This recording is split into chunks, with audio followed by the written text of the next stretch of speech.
Greetings, this is Jazz for JazReviews and Pixel Enemy. The Elder Scrolls, games of intelligence, strategy, and intensive loot whoring. Nothing has changed with Bethesda's latest, Skyrim.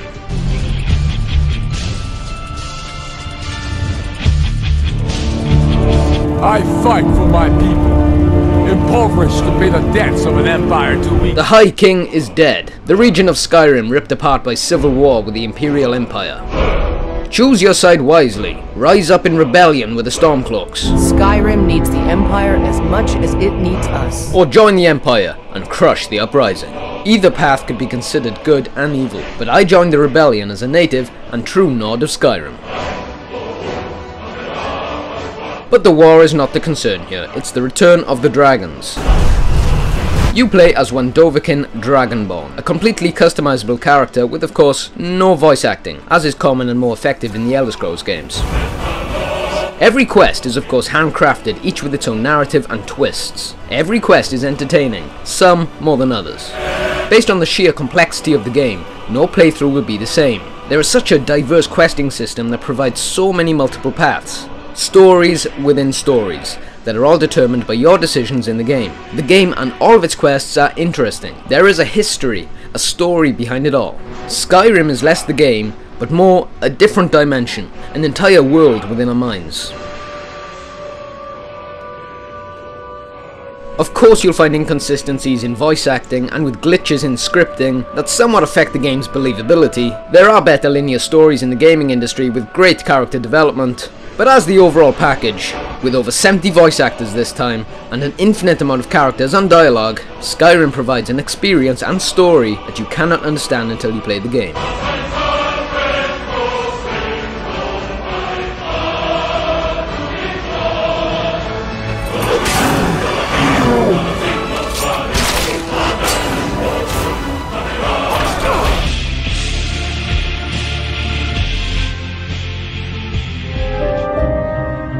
Skyrim looks phenomenal. Of course there's better looking games out there in terms of graphical power, but with around 16 square miles of land, I think we can appreciate the all-new creation engine.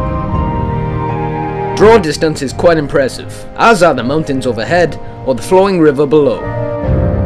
It's surprising Skyrim will only require the one disc to play on both consoles, but textures could still be increased. Perhaps a second and third disc should have been implemented as a means of conquering the set memory cap, despite some rather brilliant compression on Bethesda's part. One of the main criticisms of Oblivion was that the dungeons, trees and other features were simply computer generated, randomized. In Skyrim, this is not the case. There is so much detail handcrafted into almost every aspect of the game. Dungeons are no longer such a chore to traipse through. Every item or location are drawn out, and then produced to suit the quest at hand. The cities and towns of Skyrim are authentic, a Viking-type feeling and presentation. Every town and city is distinctive. They may be smaller than Cyrodiil's Imperial City, but they reflect exactly what they should be. Small settlements, each with its own jarl, blacksmiths and shops. Considering how much stuff is crammed into this game, the design and layout could only net the game a 10 out of 10 in the design department. Graphical power is worthy, but the artistic design and originality as an entire world completely sets it apart from any other game right now.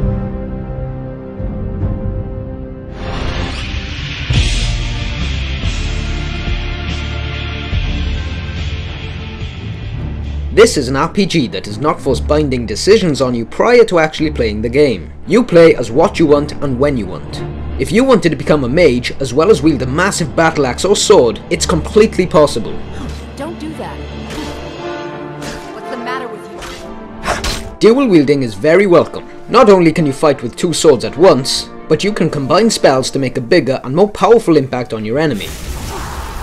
Skills such as enchantment are not exclusive to the mage. Likewise, smithing can be used by all. You can forge your own weapons and armor, as well as cook whatever the hell you like. And so, with each skill, there be a series of perks which can be unlocked when you train that skill. For example, the perk to slow down time when using a bow, or simply the ability to craft orcish armor.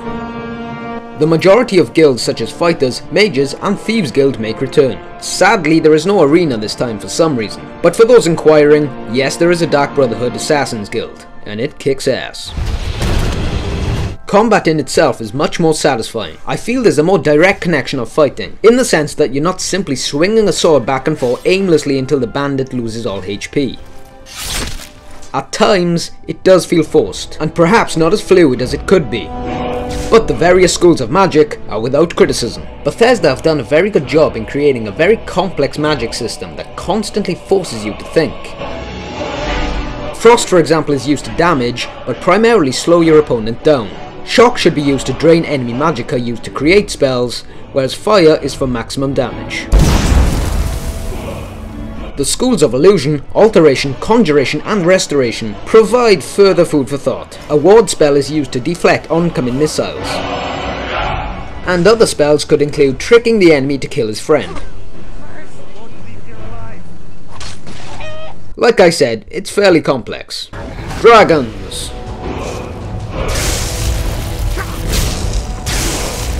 Dragons are not limited to the main quest.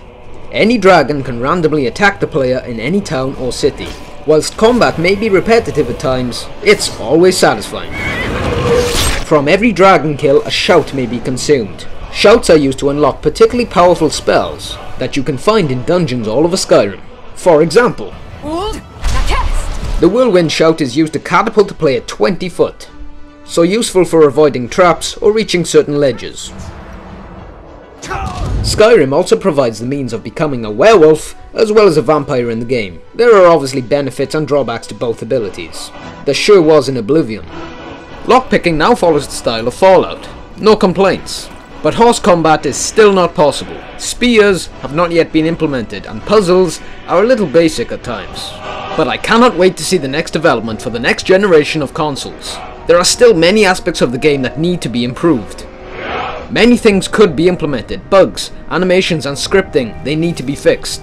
Skyrim has arrived in what we assume are the last years of the Xbox 360 and PS3. So what's next for Bethesda? That's the question. But back to business. Whilst the main quest could be a whole game in itself, there is simply so much side content in the game that you're going to get sidetracked. I did. And not just with the game, but actually your own life. It's the emphasis over the fact that there are absolutely no limitations. You are free to explore, to simply walk a path by yourself. Sure, you can take your own companion or conjurations with you, but Skyrim feels eternal and so diverse in content that simply puts almost every other game to shame.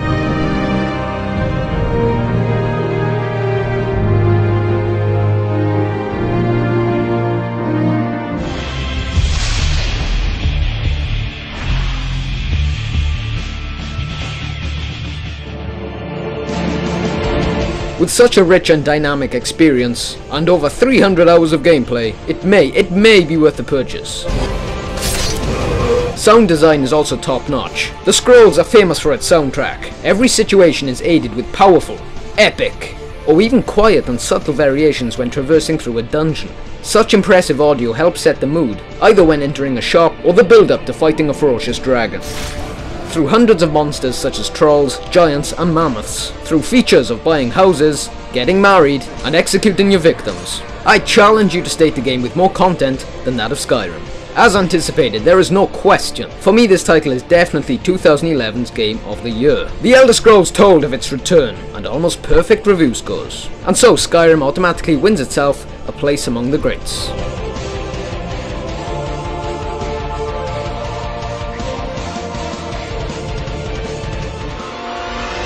This has been Jazz for JazReviews. I hope you enjoyed the review as you will the game, so please stay tuned for a full review on Saints Row the 3rd. And of course, as well as future Skyrim videos including top 5s, guides and tips. So send us a subscription and I'll see you very soon. But until next time, thanking you for watching.